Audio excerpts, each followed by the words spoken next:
Lancaster, Pastore, and Whitehouse on your left. Pastore had a great season, actually, on the Pro Tour circuit. I don't even know what to call it now. Mythic Championship circuit?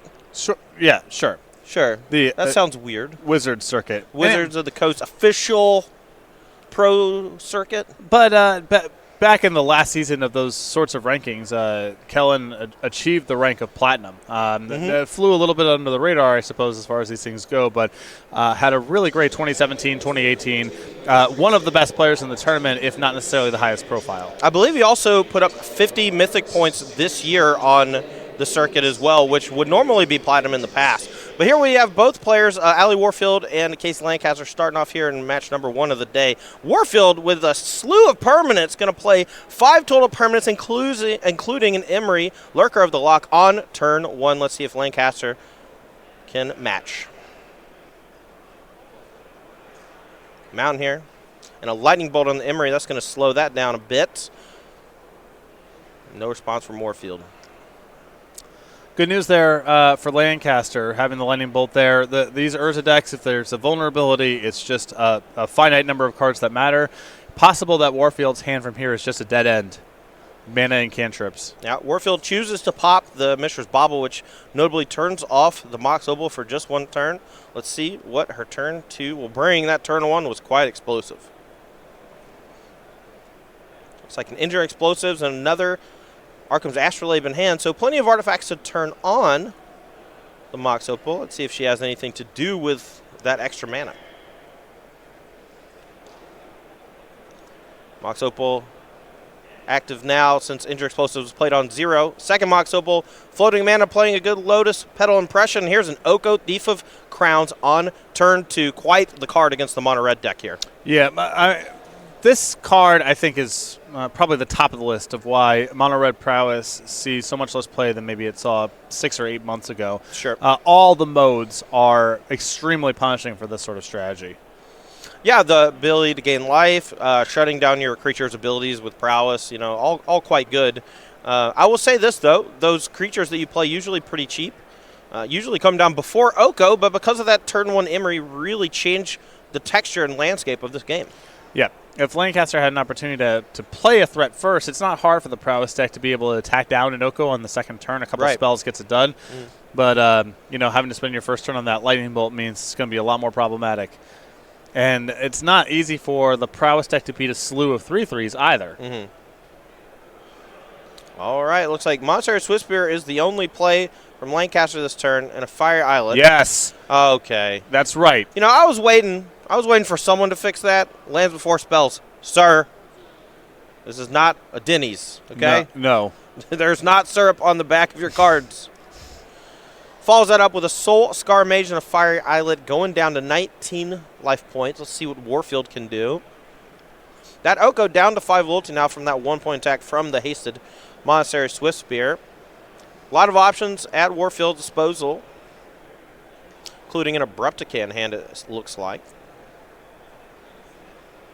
And the required mana to cast it thanks to the Arkham's Astrolabe and Mox Opal, even though the deck has a ton of snow-covered islands. Interesting to see here if Warfield wants to...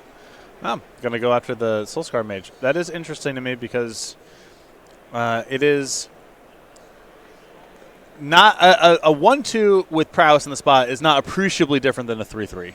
Oh, for sure. I think that there's merit to just turning your food token into a 3/3, perhaps putting up some amount of defense. I think the problem with that is that you actually kind of like the life from the food token, and making a creature means that you're probably going to be a little more vulnerable to some removal spell when your Oko gets attacked down. But I agree that a 3/3 is not that much different than just a 1-2 Prowess for sure. Yeah. Warfield passes turn after playing a second Arkham's Astrolabe, and here we go back to Lancaster. Let's see if he can find a way to take down this Oko. There's a crash through to trigger the Prowess on the Swiftspear and draw a card. Mountain's the pickup. Can potentially play 2 more 1-mana spells this turn. Second crash through. It's going to make that Swiftspear into a 3/3. Now we're threatening lethal coming at the Oko. Let's see if Warfield has a response.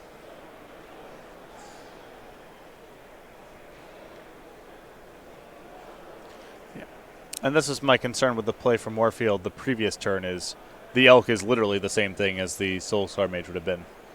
Sure. But to be fair, she wouldn't have been able to really block with a 3/3 of her own either, right? Right, but a 3, I would prefer to have a 3/3 than not. No, you know sure. what I mean? But certainly fair. You want to keep your artifact count high as well. It's important to make sure that you don't like accidentally turn off Mox Opal. There's a ton of considerations. Yes, absolutely. Yeah. My intuition there was just get the battlefield kind of gummed up on your side and start from there. Sure. But yeah, there's a lot of ways to try to manage it. All right, we're going back Lancaster's way after a food token was turned to a 3/3 Elk. See if Lancaster can chop down this Oko. It's really hard to do, but I have faith in the Mono Red prowess if anybody can do it.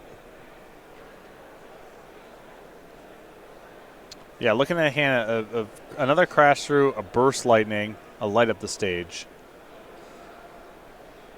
It is, as you can see here, even with Warfield not really having a whole lot else going on, the Oko is just a lot for this deck to slog through.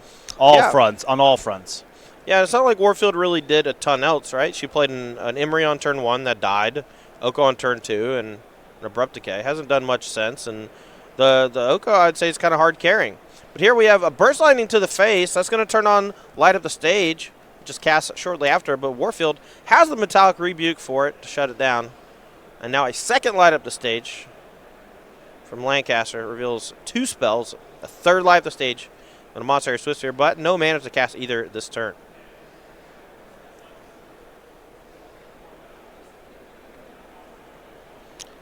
Lancaster taking his time, passes the turn. Yeah, there's a question there if you want to be trading the Elk for an Elk or just hang back. I think in a deck that can possibly chain together a bunch of Lightning Bolts, you have Bedlam Reveler. If you want to get this Oak off the battlefield, you're better served allowing both players to have Elks than having neither player have Elks. Sure. No, I see a lot of people trading creatures in combat all the time when they have a bunch of spot removal spells in their deck. And they could usually leverage appeal to spot removal to potentially chop down a Planeswalker. Right, exactly. So not trading here, I think, is in Lancaster's benefit. But not by much, but by a little bit. Yeah, as you mentioned, there is the consideration on the other direction of, Warfield's overall artifact count is of value. There's something to be said for getting them off the battlefield, but I think the ship has sailed on that. If Warfield, the Emery's going to be cheap. If she draws an Urza, the difference between one artifact or not is not really that significant. No, I agree. So Warfield here turns the relatively useless 0 counter engineer explosives into an Elk. Now has 2 3/3s defending against 1. Draws Ether Spellbomb for the turn and casts it. You have to imagine she's probably going to cycle that at some point, but the value of that card in the deck like this is that with stuff like Emery, you get this cycle effect that also has the ability to interact attached to it. I watched Edgar Maguies yesterday use 2 copies of Ether Spellbomb against Infect, leverage that quite well. So there's a couple good things about the Aether Spellbomb here. One, it's just an insurance policy against Lancaster having an explosive prowess turn that gives him some hope of being able to assail the Oko. The other is, I believe it's a permanent answer to Bedlam Reveler. Should that show up? Because you can, the trigger goes on the stack, you unsummon the Bedlam Reveler, and then it's discarded to the trigger. Yeah, I was actually just going to say it is quite the beating against a Bedlam Reveler here. Lancaster decides to hard cast the Light at the Stage. No burn spell to turn on the Spectacle cost, but does find a land off of the Light at the Stage to hard cast the Monster Swift Sphere from last turn, so that's not going to disappear.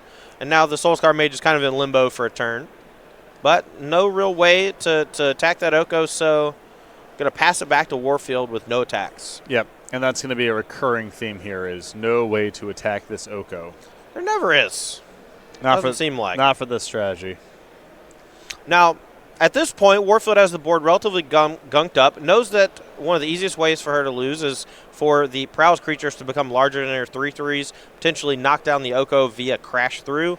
Goes ahead and turns the other Prowess creature from Lancaster into a 3/3, and now the creatures are basically on even footing.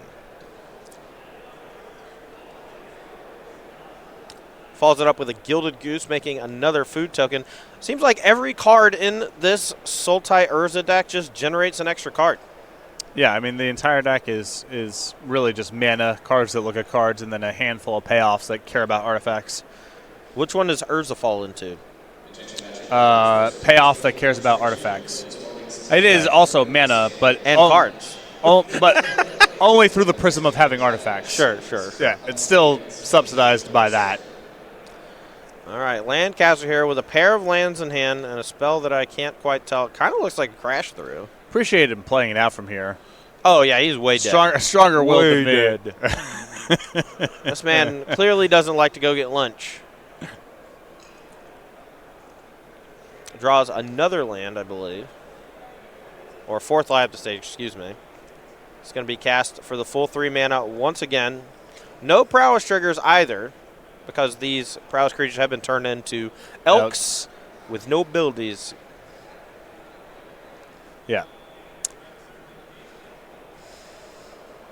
Lancaster is thinking about whether or not to cast this live at the stage. Mostly out of juice, but live at the stage is a powerful one, and finds a way to draw cards as well with the Manamorphose, hopefully drawn into something like Bedlam Reveler on the following turn to have a burst of cards, though it will be pitched from its own ability thanks to that Ether Spellbomb, more than likely. Well, another issue of just Oko in this matchup from the other side of the table is, sometimes the battlefield gets a little gummed up, and you can play through that kind of stuff with Crash Through and your big prowess turns, and Oko turning your stuff into Elks cuts off that dimension. And then all the food that's laying around means that the backup just kind of lava spike and lightning bolt you out plan doesn't work either. Okay, looks like we have a pause in the match. Just a quick judge question from Warfield's side. I'm curious if she's actually asking about the interaction between Bedlam Reveler and Ether Spellbomb, because here is a prime spot to actually crack the Spellbomb and draw a card. Yeah, it would not be the worst for Warfield to find, her position's extremely good right now. Right. The Oko is going to be very hard to beat. One payoff is probably good enough. Oh, no. That's sick. Oh, that's pretty good. Warfield sees the line of bouncing her own Engineer Explosives back to hand that was an elk. Now can cast it for X equals 1 and blow up all 3 creatures from the opposing side. That will destroy her own Astrolabes and Gilded Goose. So perhaps not as clean as she would like, but still something at her disposal that she can do. Yeah, well, Urza as a draw step also kind of... Not bad? It's not bad not here. Not a bad one. Do you want to know why? Why? No, seriously, explain why. It's mana and cards. It's a payoff for all the artifacts. Nice, dude. All right, looks like she's going to use blue mana, tapping the Arkham's Astrolabe with Urza's ability to cast Angel Explosives for X equals 1.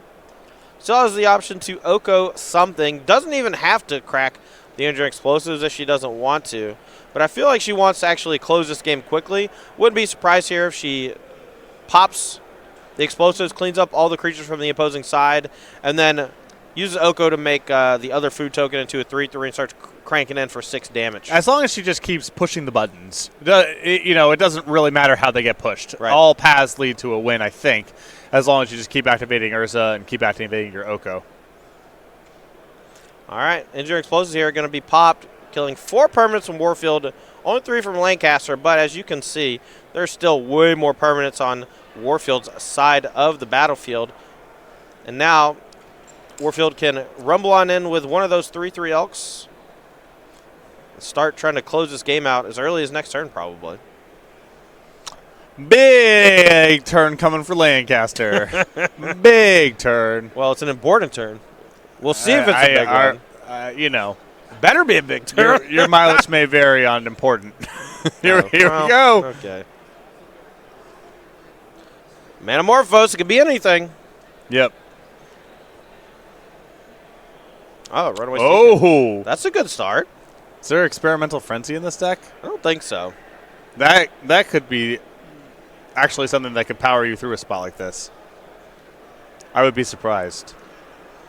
So two red floating from the Manamorphose. No alternate colored spells in this deck. Manamorphose there. Just a trigger Prowess and Cycle. Fill the graveyard for Bedlam Reveler. Unfortunately, no. Yeah, I actually typed up Casey Lancaster's deck list before this, so when I said I don't think so, I meant to say there's definitely not. I was trying to imagine the one card that could facilitate a comeback from this spot. Sure. All right, well, looks like we have a pair of Runaway Steamkins. No mana floating now for Lancaster. Has Mountain as the last card. Going to go ahead and throw a lava spike upstairs. No, in my opinion, no reason to really go after the Oko at this point. Okay, never mind. Just in the tank on this one. And now, Casey, I wouldn't stress on that. I wouldn't stress on that call. Whatever you come up with is fine. Lancaster here could actually use the 3 mana from the Runaway Steamkin to crack the Fire Islet and maybe drop Bedlam Reveler. With Lancaster being so far behind this turn, I would have loved to have seen that just as a gamble. I'm not into it. If the top card of your deck is Bedlam Reveler, you get a good shot at the same line next turn. Unless the Runaway Steamkin gets poofed into a 3/3, and then you don't have that extra burst of mana. Well, you have the other Runaway Steamkin going up to 2, and then your 3 fresh ones. Okay. Yeah. I guess you then have a 6/6 Runaway Steamkin, which is pretty hefty. Right, yeah. It's not that turn from Warfield is not that bad for you if you assume the top card of your deck is Bedlam Reveler. So I'm fine with Casey just sort of playing a little bit more. I don't know if you want to describe it as conservatively, but not pushing that hard at least. Right. Warfield going to go ahead and activate the Urza, giving it a spin. Going to reveal the top card, see if it affects the battlefield before making any decisions with Oko. So the Gilded Goose. Not the best hit, but not the worst. Makes another food. It's more fuel for Oko to turn into a 3/3 elk over the next few turns. And Flutter trying to pick up for the turn, which can also fetch up Mystic Sanctuary and maybe get back one of those instant sorcerers out of the graveyard like Abrupt Decay. And with Breeding Pool and Mox Opal, she can cast it next turn if she so chooses. Yeah, again, her shop set up very well here. There's probably a line to play as efficiently as possible, but as long as she just keeps hitting the buttons, I think she's going to be fine from here.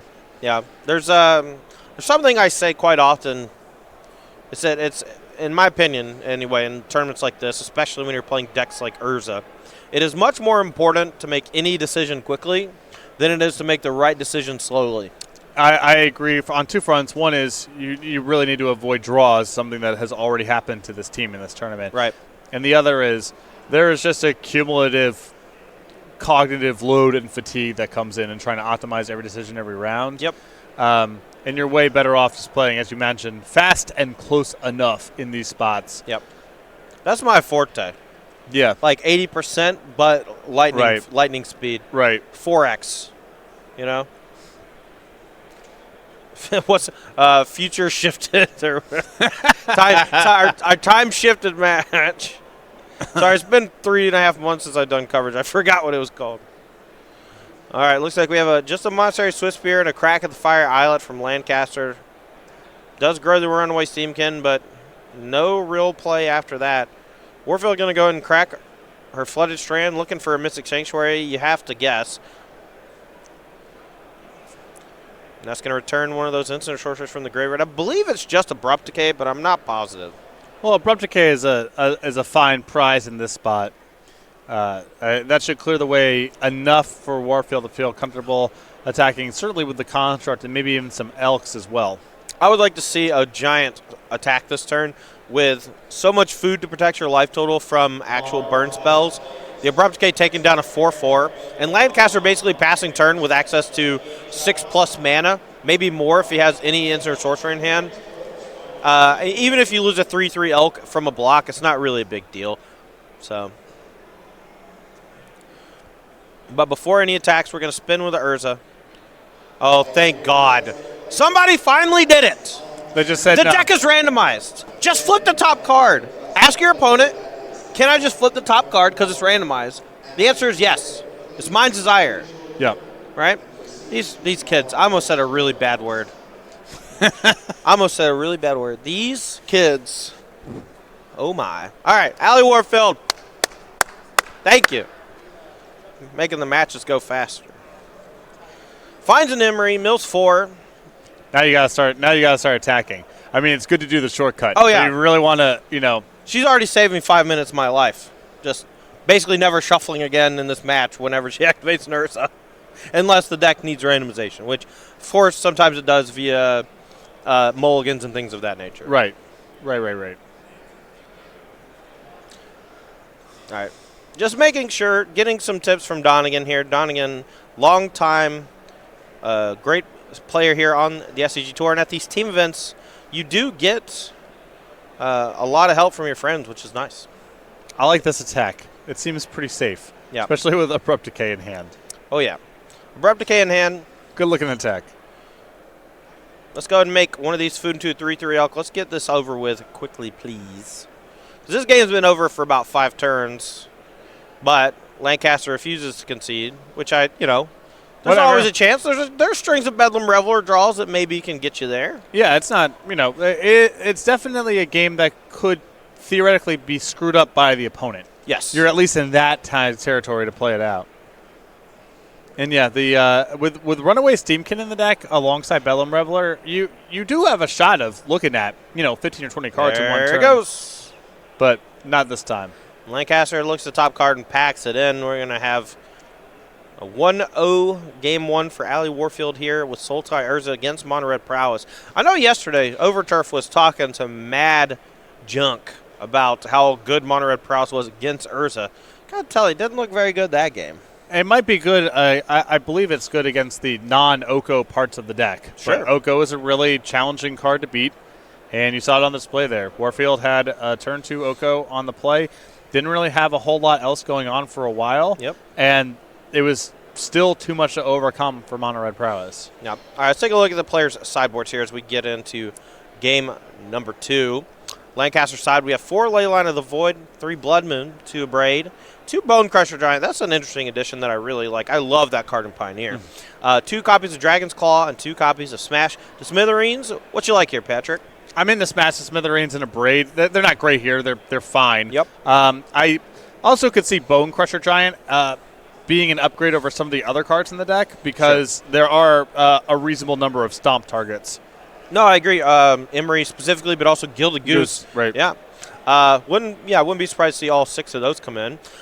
Like you said, though, the disenchant effects are not very good against this Urza deck, specifically because they're able to generate so many actual permanents. The actual artifacts don't matter that much. Yeah, I mean, I don't even honestly know about Abrade. That might be below the bar. Smash the Smithereens is probably an upgrade over something like Lava Dart, which there aren't that many targets for.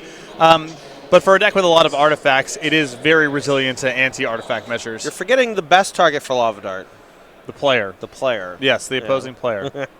All right, let's take a look at Warfield's sideboard with this Sultai Urza strategy. From her side, we got 3 copies of Fatal Push, 2 Ashiok Dream Render, 2 Mystical Dispute, 2 Ceremonious Rejection, 2 Thoughtseize, 1 copy of Assassin's Trophy, Tireless Tracker, Veil Summer, and Weather the Storm. Patrick, what you like? The 3 copies of Fatal Push here are excellent.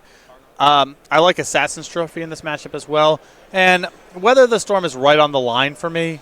It is good against a range of the Mono Red Prowess draws, but certainly not good all the time. That one for me would be more of a function of if I had cards I actively wanted to get out of my deck, rather than whether I specifically wanted Weather the Storm in this matchup. Sure. Well, if you look at the right side of your screen, you should see that nice-looking Karnox chair that Ali Warfield's sitting in. If you are interested in picking up one of the best gaming chairs on the market, Karnox has got your back. Save 10% at checkout when you visit at karnox.com/SEG. Now, I have to stress, you got to go to karnox.com/SEG to get the 10% off. It's not a creator code. That's going to be the only way that you get that 10% discount when you go to checkout. Karnox chairs, we've been using them here for about a year on the SCG Tour. They're phenomenal. They're phenomenal. That's it. They're great. That's all I got. We got your back. Karnox chairs, put your butt in us. I sit upright on these while we're covering them, and then I use them to nap when I'm off the air. Hell yes. It's the most flexible chair I've ever been in. Versatile. Couple results from our backup matches. Callum Pastore takes his first game against Dylan Donegan in the Sultai Urza Mirror. Evan Whitehouse takes his first game against Lee McLeod's 4-color Wurza. Lee McLeod's iteration is a little bit different from the rest, playing the Whir of Invention aspect.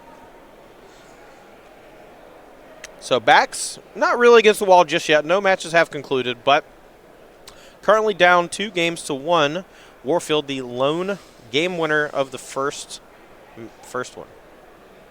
You know what I'm trying to say. Lined up against the lone non-Urza deck of the set. Yeah. I wonder if Lancaster's getting carried. If he's just been the dumpster all weekend. No, I think the prowess deck is totally fine. Yeah. It's not a weak deck. It's just vulnerable to Oko. Sure. I mean, I feel like a lot of cards in Magic are just vulnerable to Oko. So yeah, it's one that's of those, like a non-statement. It's one of those you'd stop seeing the things that are bad against Oko because it's so hostile and so ubiquitous. So both players here ready for game number 2. We'll start with Lancaster on the play, going to lead with a Soul Scar Mage.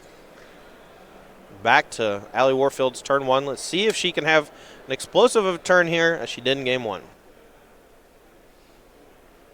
And a lot of this game is going to come down to Lancaster's ability to get onto the battlefield out in front of Oko to be able to threaten to take it down in one attack. Yeah, especially in the face of the +1 on poofing the creature. The issue here is, the deck is really saturated with one-drop prowess creatures, and engineered explosives can blunt a lot of the most explosive openings. Oh, for sure. Engineered explosives, in my opinion, is one of the better uses of Emery in these strategies, being able to have that kind of recursive sweeper. I think kind of single-handedly makes decks like Elves invalid. Right. And a lot of these things, like the Aether Spellbomb in the deck as well, they are such a powerful dimension to have at such a low opportunity cost. Right. Having an Aether Spellbomb is just, it's another bauble. It's a little bit less efficient on that front. But some amount of the time, the threat of looping unsummons is what wins you the game. Explosives, you can just play on its own, and it's an artifact for all your artifact stuff.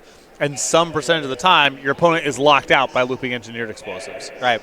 All right, a couple things being played here from both sides. Warfield on her turn 1 played explosives on 1 and a Mishra's Bauble, but chose not to crack it.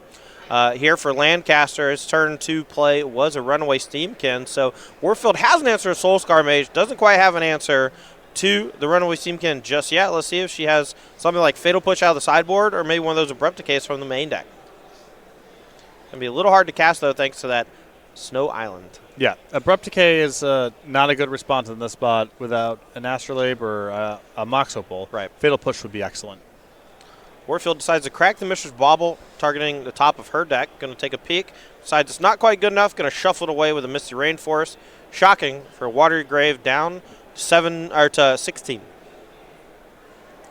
An update from her back table. Kellen Pastore wins against Dylan Donegan quite quickly. So you're going to see Donegan here interacting in this match a lot since this is a team event.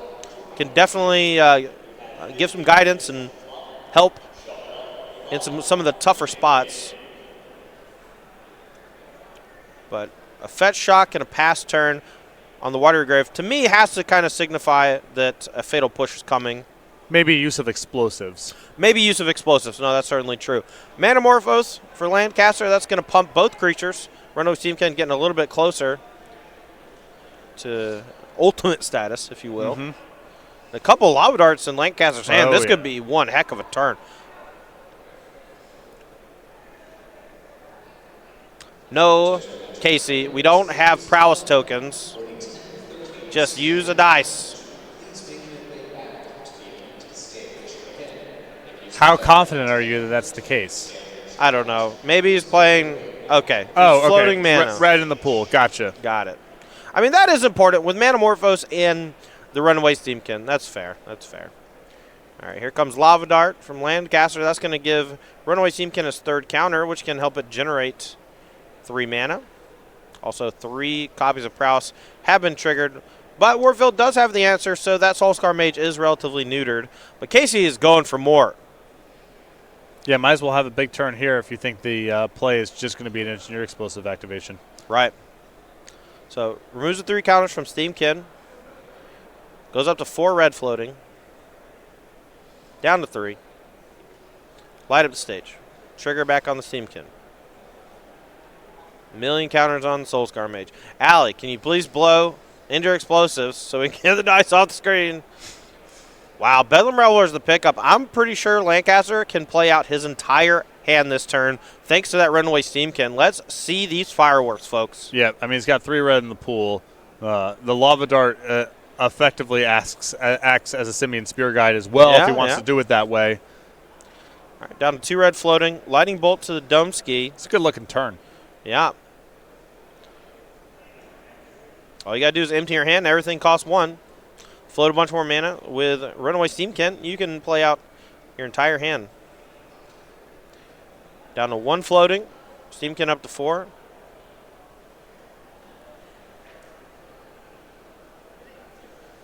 And still has not played a land this turn, right? Because we're on his turn 3. So he can play the last card in his hand, land Bedlam Reveler. 6 red in the pool.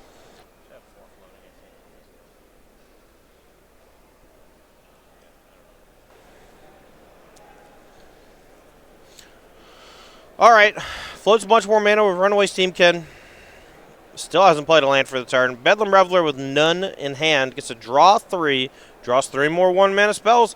This could basically go on forever. Yeah, this might actually be lethal. Remember, there's still 2 darts in the graveyard, too. My so Lord. Warfield's at an effective 9. 5 from the Steamkin.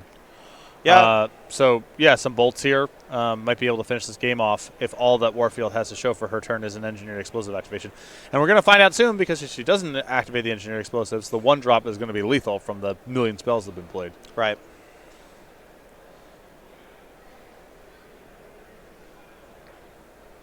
Another light up the stage.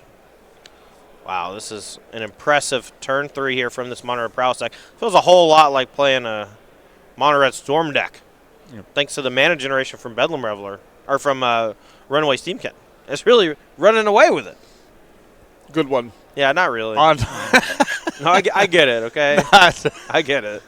Yeah, it was fine. All right. Rudimentary mathematics happening here.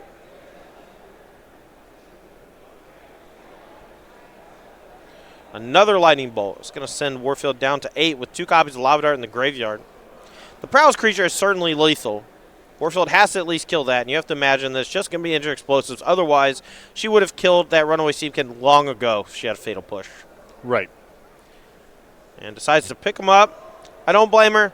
This is going to be a no-way-out situation. Even when she pops Engineered Explosives, next turn, going to have to face down a Steamkin and a Bedlam Reveler. 2 Lava Darts in the graveyard. Might even be dead this turn.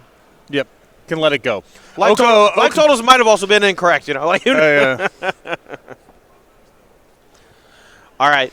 Because we have already gone over these sideboards here and we don't want the match to finish off camera, we're going to go ahead and jump into our live 3rd match between Whitehouse and McLeod. And we're going to see if Whitehouse can win this one for his team right now.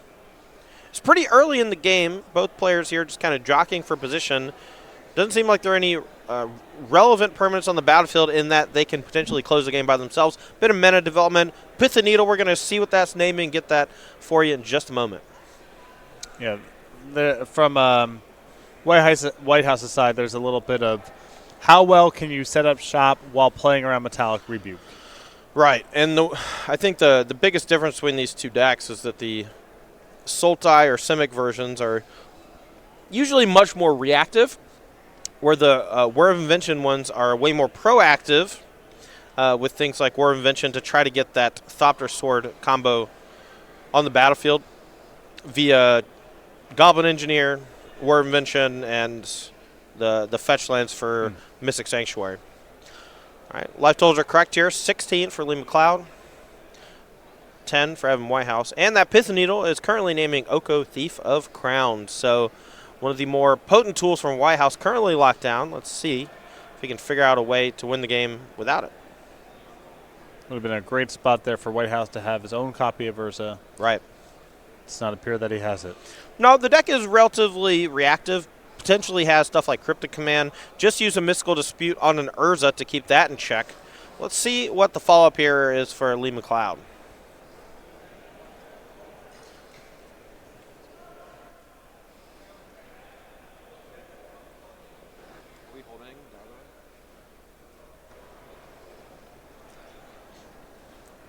All right, McLeod here conferring with teammate Dylan Donegan.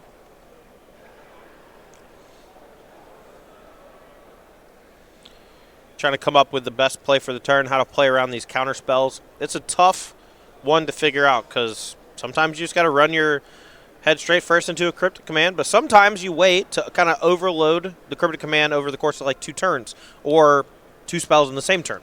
More likely to come up post-board, too, when you have Mystical Dispute. That's a really good card to set up 2 spells, play over the top of 1 counter spell sort of sequences. Yeah, exactly. McLeod here in the tank. Donegan giving a suggestion. Shrug shoulders. I don't know, man. Maybe just play a spell. Right. Maybe Pastore. It's all contextual, too. It all depends on which counterspell Whitehouse has, if he even has counterspell or, you know. Wow, here makes a food token with a Gilded Goose, draws for turn, then passes. Pastore watches on, curious. His match is concluded. Doesn't want to give away what's in Whitehouse's hand, trying to basically just let him play his own game.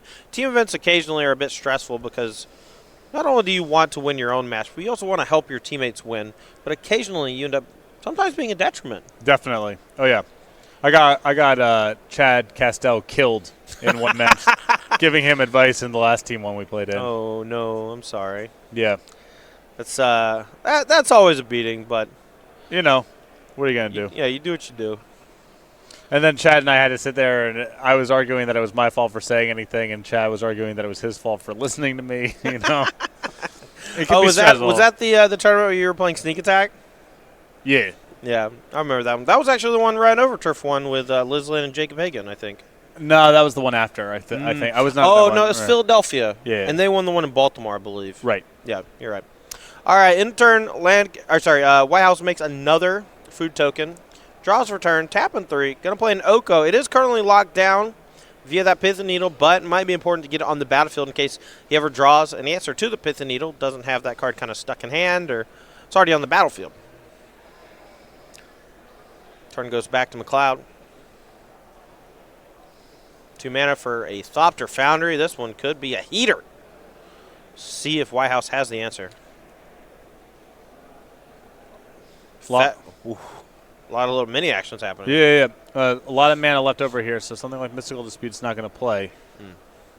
Now, what just happened here, and just to clear things up, McLeod casts Thopter Foundry. In response, Whitehouse cracks a fetch, but in response to that, McLeod cracks his own fetch to guarantee that he has 4 mana here to work with before anything could potentially happen to strand him on just 3 with that fetch. Mystic Sanctuary is the pickup from Whitehouse. Going to put something on top of his deck. Let's see what he does. Looks like an Abrupt Decay. Smart pickup. Taps 3. Yeah, I'm guessing the goal here is to decay the needle and then go from there. Yeah, could decay the needle and go from there. Could also just have a counterspell here for the Thopter Foundry. It is pretty scary. Yeah, there's no way for the Abrupt Decay to be bad next turn, because if the Thopter Foundry resolves, great, you have an answer to that. And if it doesn't resolve, you still have something to do with the needle as a high-value target. Right. All right, here comes Veil Summer here to protect the Thopter Foundry from Archmage Charm. Going to even draw a card. That Veil Summer really putting a hurting here on the Sultai Urza deck. And that Thopter Foundry resolves, but it's going to be vulnerable to this Abrupt Decay on the top of the deck. Could unlock the Sultai if he targets a needle. Could contain the Thopter Sword combo if he goes after the Thopter Foundry. Could even do a combination of both by Abrupt Decay the needle and then target the Thopter Foundry with the plus from Oko. Yeah, it's a lot of good answers to text boxes of all sorts. All right. I would say Whitehouse is behind this game, just because McLeod has the ability right now to make 3 Thopters, thanks to the Sword of the Meek in the graveyard.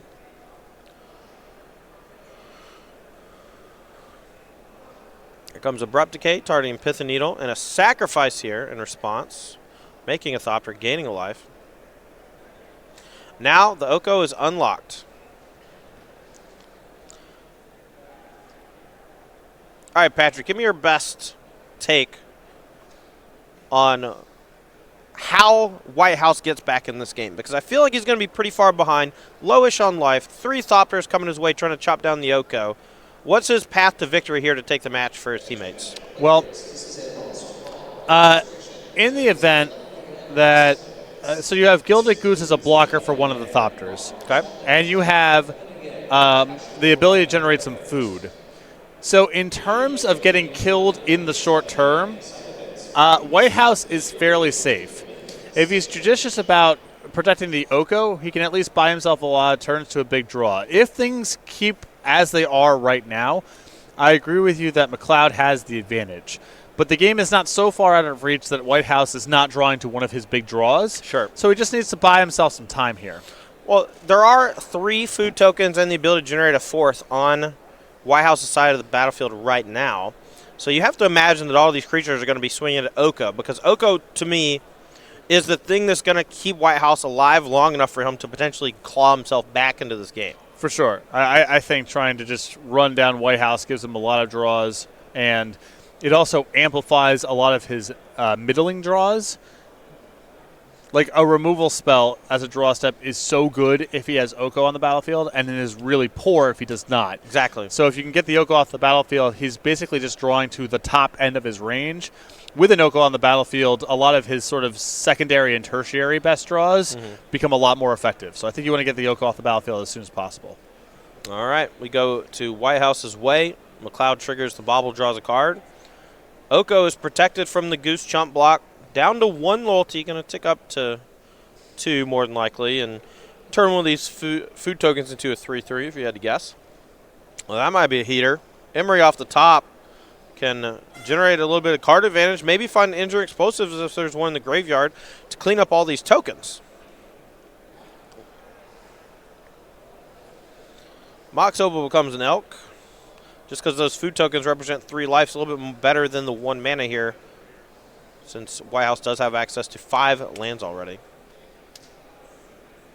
Turn goes back McLeod's way. See what he can do.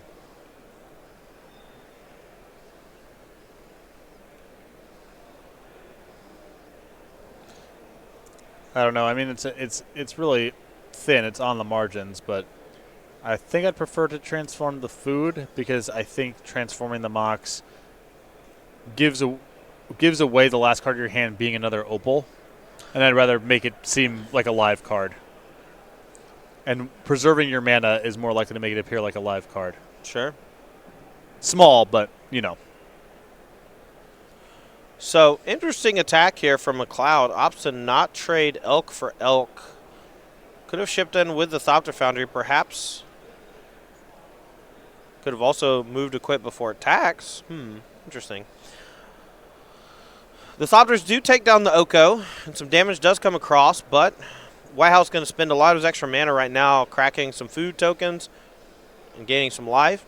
I think McLeod probably picked up on the thing you just said, where because he turned Mox Opal into an elk, there's a high likelihood that the card in hand is another Mox Opal. Yeah, it makes McLeod's incentive, do not trade off with the elk. Yep. No matter what, because the last card in hand is probably just another Opal. Okay. Emery here going to target Arkham's Astrolabe just to get another card. You're really seeing the strength of Emery on display here, and this is the low end, you know, stuff like recurring injury and explosives, excellent. Mistress Bauble alternatively cycles while also costing 0 mana. Astrolabe, a reasonable pickup though. So fresh card drawn. Let's see if Whitehouse can string something together defensively here. Pretty far behind on the battlefield, but not by a ton. Not by a ton. No, but it's still, the game is still within 1 draw steps range. Could flip very easily. I think one of the things you're really seeing in this match here is the fatigue of playing these Urza Mirrors. Both players have so many permanents and have to make so many actions every turn that ultimately it just takes too much physical time. All the shuffling and everything, it just really adds up. We're in game number 2. There's only 6 minutes left on the clock. Even if McLeod's able to win this game in the next few turns, it's unlikely they finish the match. And that puts so much pressure on the Warfield-Lancaster match to not only just finish, but to conclude in the correct way for them to actually get a draw instead of a loss. And then there's, you know, the other issue there, if you're playing a lot of copies of Urza, it's very easy for Lancaster to win in 5 minutes. It's much more challenging for Warfield to do so. Warfield is much more likely to draw games you would otherwise win. Yep. And Lancaster is likely to get draws in games he would otherwise lose. And so from sort of like the game theory win equity perspective, the decks that are playing faster are getting the better end of it when it gets to this sort of spot. Yeah. Might be one reason to choose something like 4-color Urza over Sultai Urza or Simic Urza in the future, just because you do have that kind of I win button with the Thopter Sword Urza combo. So you don't have to just grind it out forever with Archmage's Charms and Cryptic Commands and yada, yada, yada. Yeah, this is the first time I've ever covered a team tournament where I felt like the best deck in the format was prohibitively slow to the point that I would be concerned about playing a bunch of copies of it on a team. With Sure. day one structure, with a draw being a loss, I've never had the feeling of the incentives being that extreme before. But I do feel like we're here now. And these teams already, with a draw each, might be trending for a draw again. Yeah, and a second draw here is really bad for both teams, I think. We're going to probably get down to the wire around round 13 or 14, where I think you're going to see X2s be like a lock for top 4, and X2-1 be like maybe in the running, and X1-2 I think might be dead. Right, you might be. It might be about the same as a loss again. Right. Wait, X1-2 is better than X2-1. I'm stupid. I don't know. But still, like Not where you want to be. That's true. So it might be the same as a loss, and I think that's the thing to really take away. Draws here are quite bad. And there's not really a lot either player can do. It's not like they're playing slowly. They just literally have to make 14 micro actions a turn. Exactly, yeah. If you are trying to play the deck optimally, the sequencing of everything is really, really tricky. There's a bunch of discrete game actions every single turn. Yep. And it just eats into the clock. No two ways about it. Yeah, it was. I watched a match last year where Autumn Burchett was playing the Paradoxical Outcome version of the Urza deck, and was playing a the one from Mirrodin that untaps whenever you tap, or whenever an artifact enters the battlefield, and it taps sack an artifact to mill 3 Grinding Station. Yeah. She used that just with everything that made an artifact to untap it, generated a boatload of extra mana with Urza. But it just created so many micro interactions that it made me want to leave. Right. Maybe just want to walk out of the building. All right, back to the match at hand. Whitehouse here performing some menial actions. Did have a decay for the Oko, though, which is big. Yeah, that's going to probably win the match for him, because if he wins, if this game ends in a draw, he actually wins the match 1-0-1. And that would ultimately win the match for his team, either 2-1 or 2-0-1. Ether Spellbomb here, taking care of the Golem token.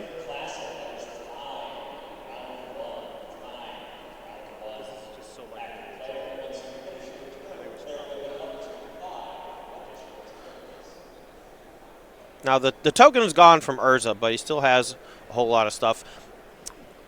Getting word that the Warfield Lancaster match is actually potentially coming to a conclusion. We're going to cut over to that match because this game is very likely to end in a draw, which is very likely to have Whitehouse win. And we want to see a little bit of non-Urza v. Urza. An Oko here from Warfield on the battlefield with a food token and an elk versus, I believe that is a Smasher Smithereens and a Burst Lighting that have probably been revealed off a Light Up the Stage that can be cast next turn. Monster Swift Spear and a food token from Warfield's side. Is that a Weather the Storm in the graveyard? Wonder how much life that gained. Yeah, like I said, a little shaky of it in this sort of matchup because sometimes the Prowess deck is so dominating with the presence on the battlefield, or they're boarding into Shatters. It just doesn't line up the right way necessarily. Sure. But it does have, the Prowess deck has enough elements of it that are similar to Burn that, it comes up some of the time. Okay. even though the clock is sitting around 40 seconds right now, these players do have a bit of a time extension. Normally when we do team events, we like to hold some of the matches so that we get the conclusion of the match on camera. I believe, well, if Lancaster wins this game, his team wins outright. If Lee McLeod's able to win his game against Whitehouse, there's a good chance that this whole match ends in a draw. Yep. These two players, though, will be receiving a time extension. So that clock that you see, put another 5 minutes on it, and then these two will go to time. Should be enough for this game to reach its natural conclusion, but not a guarantee. All right, Warfield here. 2 snow-covered islands and a breeding pool. Can't quite cast that abrupt decay in hand. Might have a bit of other interaction here. Chose to turn Monster Swisser into an elk.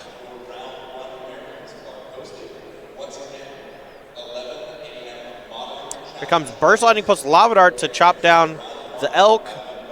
And now a 3-3 elk is going to rumble in to hit the Oko for just a bit. Now Lancaster has the option to sack one of his 2 mountains to Lava Dart the Oko permanently. Just doesn't seem that threatening for Warfield to have the Oko for one more turn to be able to make a food.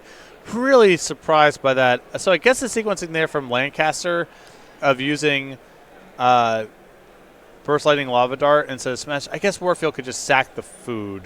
The food tokens actually lose the super type of artifact. Okay. Word. Oh, okay. Gotcha. Yeah, no worries. Well, then never mind. No worries. It's very unintuitive, honestly. Because they keep the name and the casting cost. They become green, but they become green. They lose artifact. Okay. Yep. So here, Warfield passes back after making a food. The 3-3 elk does come in and take care of the Oko.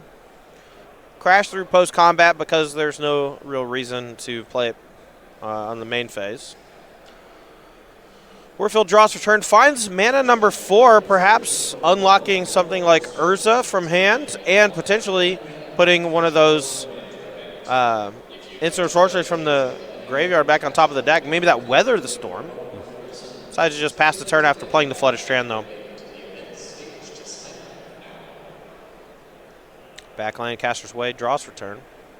Handful of spells, but no prowess creature to take advantage of it. Finds a monster Swiftspear for the turn, though. Might see a cryptic command coming here. Warfield would not be surprised. Didn't do anything for a couple turns there, and then with land number 4 just passed.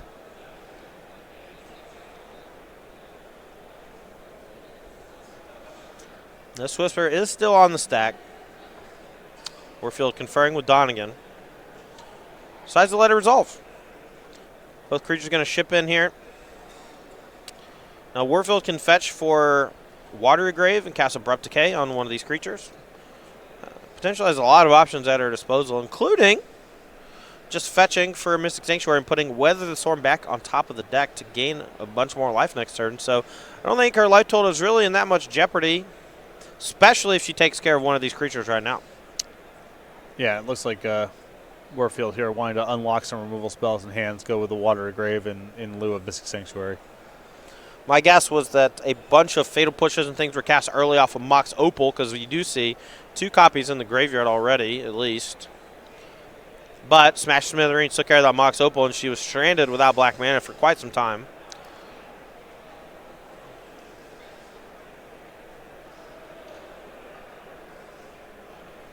Now I think she's considering if she wants to kill or maybe... Or sorry, which creature she wants to kill. The Abrupt Decay can target the 3-3 elk or the 1-2 monster Swiftspear. Right now it's not really that threatening, but it could pose more damage later on than the 3-3 elk. This turn, though, the 3-3 seems a bit more menacing, so going to take that one down instead.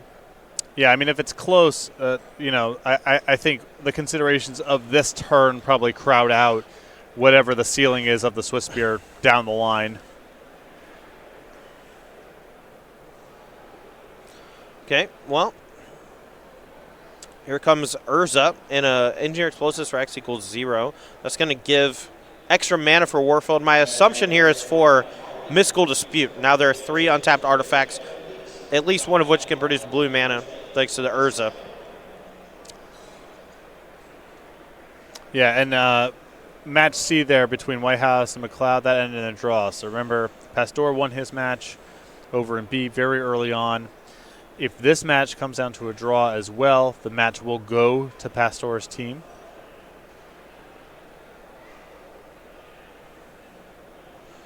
This looks like an end of turn lightning bolt, probably targeting the construct.